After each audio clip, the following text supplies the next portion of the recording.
नमस्कार दोस्तों, एक बार फिर से आपका स्वागत है हमारे चैनल लिली बर्ड्स में। तो दोस्तों, आज मैं अपनी कहानी ड्रीमर का पार्ट 2 आप सबके लिए लेकर आई हूँ। तो चलिए हमारी कहानी को आगे बढ़ाते हैं। तो हमें ये जानना था कि सनम को नौकरी मिलती है या नहीं।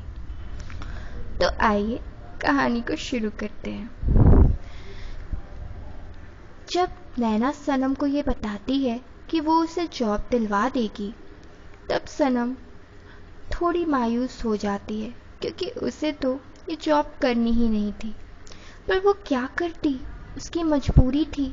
अगर वो जॉब नहीं करती तो वो पैसे कहाँ से कमाती, और अपनी फैमिली के लिए उसे जॉब करनी ही थी। अगले दिन नैना सनम को अपने ऑफिस में लेकर जाती है।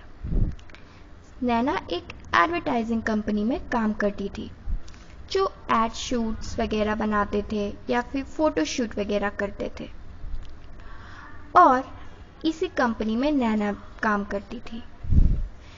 नैना ने अपने बॉस से पहले ही बात की थी, और इसी वजह से सनम को नैना की मदद से जॉब भी मिल गई। उसके बाद जब सनम नैना के साथ उस कंपनी में घूम रही थी, तो मानो उसे ऐसा लग रहा था कि सब कुछ परीलोक जैसा हो।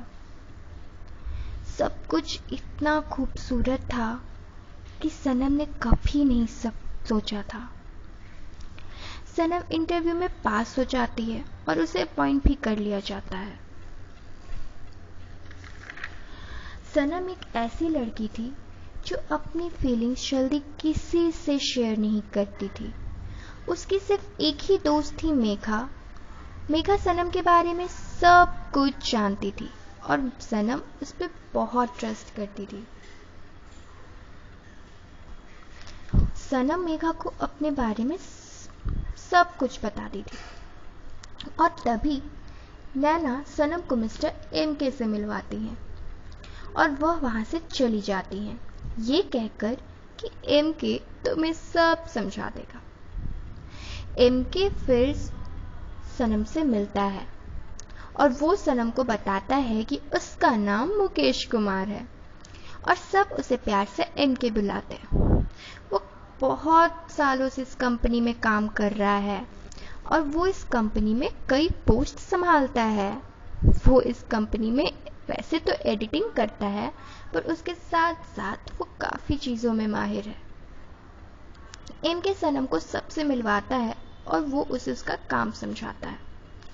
एमके बताता है कि इस कंपनी के बॉस मिस्टर आर ओबरॉय हैं, और उनके 2 बेटे हैं, कबीर ओबरॉय जो कि बिजनेस संभालते हैं, और दूसरे अहान ओबरॉय जो यहाँ रहते ही नहीं है। सनम मिस्टर ओबरॉय और कबीर से तो मिल चुकी थी, पर अहान ओबरॉय एक मिस्ट्री था। हाँ, एक मिस्ट्री, एक ऐसी मिस्ट्री जिसे सॉल्व करना बहुत ही मुश्किल था। पूरे मुंबई में लड़कियां मरती थी अहान ओबरॉय पर, और मरे भी क्यों ना, इतना स्मार्ट जो था वो। उसकी एक झलक पाने को न जाने लड़कियां क्या क्या नहीं करती थीं। वो हमेशा चर्चा में रहता था। सनम भी काफी क्यूरियस हो गई। तब एमके ने बताया कि अहान ऑलराउंडर है और उसे बिजनेस से लेकर सब कुछ आता है, पर वो यहाँ नहीं रहना चाहता।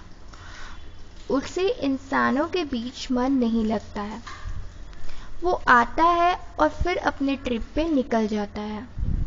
फिर सनम उसे अपने काम में लग जाती है।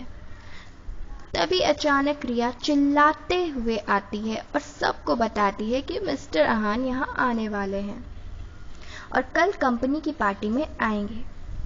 ये सुनकर सब लड़कियां पागल हो जाती हैं। आफ्टर ऑल अहान इतना हैंडसम, स्मार्ट, इंटेलिजेंट जो था, सब उससे कांटेक्ट में आना चाहती थी।